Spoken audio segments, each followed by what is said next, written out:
Welcome to Coxie's Picks. If you like what you see, don't forget to subscribe. Enjoy.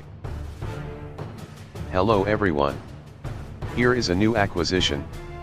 It is a Squire laminated padlock, number 35. It is an older number 35, but I can't narrow down the year. It only has 4 pins in it, none of which are security pins. The seller described the lock as siezed and provided a key. It's not siezed. It's just not the right key.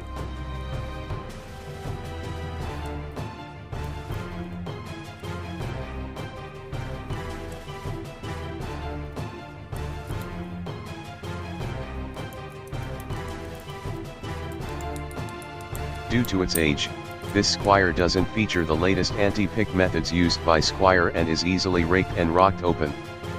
Until next time, everyone, stay safe.